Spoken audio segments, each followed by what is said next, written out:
क्या एसआईपी शुरू करने का कोई परफेक्ट टाइम होता है? क्या एसआईपी बंद करने का भी कोई समय होता है? जब मार्केट में तेजी आती है तब आपके पोर्टफोलियो का रिटर्न तेजी से बढ़ता है। एसआईपी में एग्जिट कब करना चाहिए? यहाँ लोग 3 बड़ी गलतियां करते हैं। तो आप अपने गोल से 1 या 2 साल पहले अपनी सारी इक्विटी एसआईपी को डेब्ट फंड में शिफ्ट करना शुरू कर दें। ऐसा करने से क्या होगा? क्या आपने कभी सोचा है कि एक ही म्यूचुअल फंड में एसआईपी करने वाले 2 लोगों के रिटर्न में इतना बड़ा अंतर क्यों होता है?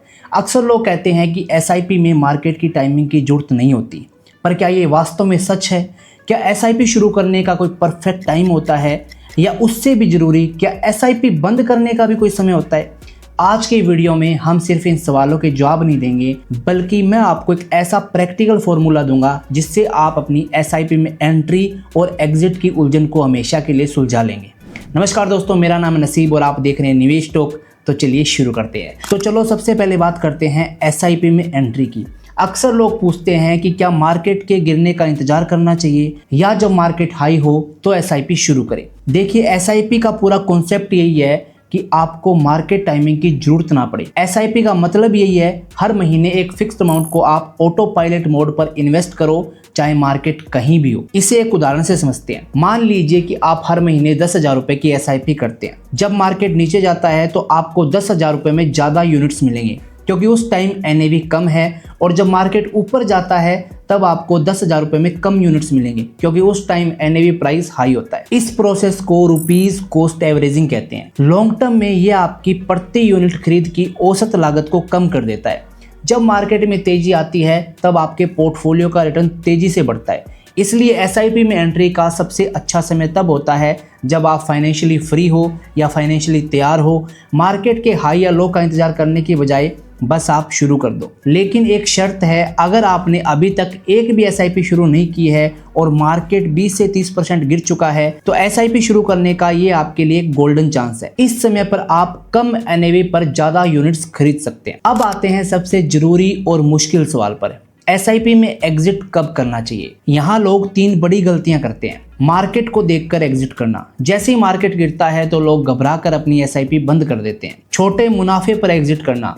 2 या 3 साल बाद थोड़ा सा रिटर्न देखकर एग्जिट कर जाते हैं। बिना प्लान के एग्जिट करना। जब मन किया तब एग्जिट कर दिया। इन तीनों ही तरीकों से आप एसआईपी का पूरा फायदा कभी नहीं उठा पाएंगे। तो फिर सही तरीका क्या है एसआईपी में एग्जिट करने का? एसआईपी में एग्जिट करने के 2 परफेक्ट तरीके हैं। पहला तरीका है अपने फाइनेंशियल गोल को देखकर एग्जिट करें। एसआईपी आप किसी न किसी गोल पाने के लिए करते हैं, जैसे बच्चों की पढ़ाई, घर की डाउन पेमेंट या रिटायरमेंट। बच्चों की पढ़ाई 15 साल बाद, घर की डाउन पेमेंट 7 साल बाद, अपनी रिटायरमेंट 25 साल बाद।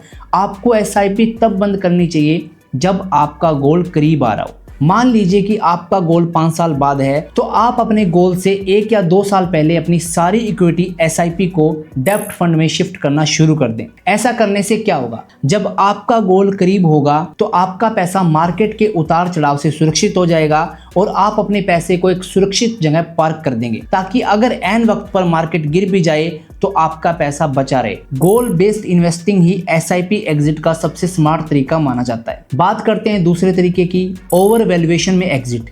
यह तरीका उन लोगों के लिए है जो मार्केट को थोड़ा समझते हैं। जब मार्केट बहुत ज्यादा ओवर वैल्यूड हो तो आप अपने इक्विटी एसआईपी को टेम्परेरी बंद कर सकते हैं। अब आप पूछेंगे कि यह कैसे पता चलेगा कि मार्केट ओवर वैल्यूड है? इसका एक सिंपल इंडिकेटर है जिसे कहते हैं निफ्टी पीई रेशियो। अगर निफ्टी पीई रेशियो 22 से 24 के ऊपर है तो यह माना जाता है कि मार्केट थोड़ा ओवर वैल्यूड है।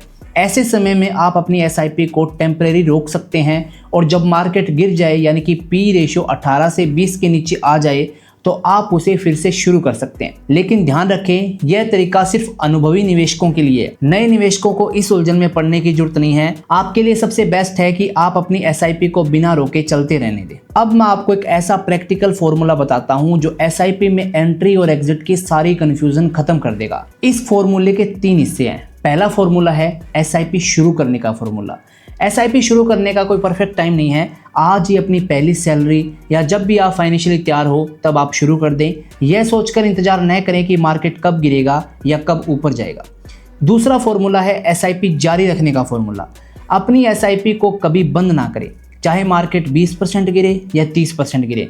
गिरते मार्केट को एक मौका समझे, घबराए नहीं। याद रखें, एसआईपी का सबसे बड़ा फायदा गिरते मार्केट में मिलता है, क्योंकि आप कम दाम में ज़्यादा यूनिट्स खरीद पाते हैं, जिसे रुपीस कॉस्ट एवरेजिंग कहते हैं, जो मैं आपको पहले बता चुका हूँ। तीसरा फॉर्मूला है एसआईपी बंद करने का। एसआईपी तब बंद करें जब आपका फाइनेंशियली गोल करीब आ रहा हो। अपने गोल से 1 या 2 साल पहले अपनी सारी एसआईपी को बंद करके पैसों को डेप्ट फंड में शिफ्ट करना शुरू कर दे। यह आपके पैसे को सुरक्षित कर देगा। तो फॉर्मूला बहुत आसान है, जब भी आप तैयार हो शुरू करें, बिना रुके जारी रखें और अपने गोल के पास आकर ही रुकें, वहीं पर अपनी एसआईपी में एग्जिट लें। तो दोस्तों, एसआईपी में एंट्री और एग्जिट को लेकर इंटरनेट पर काफी सारी बातें होती है, लेकिन सच्चाई यह है कि यह एक बहुत ही सीधा साधा डिसिप्लिन है। एसआईपी कोई ट्रेडिंग नहीं है जहां आपको एंट्री और एग्जिट करने की सही टाइमिंग देखनी पड़े। यह एक लॉन्ग टर्म इन्वेस्टमेंट टूल है। यह आपके पेशेंस और कंसिस्टेंसी पर काम करता है। याद रखिए, डिसिप्लिन से किया हुआ एक छोटा सा निवेश मार्केट की टाइमिंग में किए गए बड़े निवेश से काफ़ी ज़्यादा फायदेमंद होता है। आपका एक छोटा सा मंथली इन्वेस्टमेंट, जो शायद 1-2 पिज्जा या आपकी फैंसी कॉफ़ी के बराबर हो, आपकी रिटायरमेंट को लग्जरी में बदल सकता है। फैसला आपके हाथ में है। क्या आप कल कर लेंगे वाले पछतावे को चुनते हैं या आज ही कर लेंगे वाली प्रगति को? अगर ये वीडियो आपको पसंद आए तो वीडियो को लाइक करें, वीडियो को शेयर करें और ऐसे ही फाइनेंशियल वीडियो के लिए सब्सक्राइब करें निवेश टॉक को। तब तक के लिए जय हिंद, वंदे मातरम।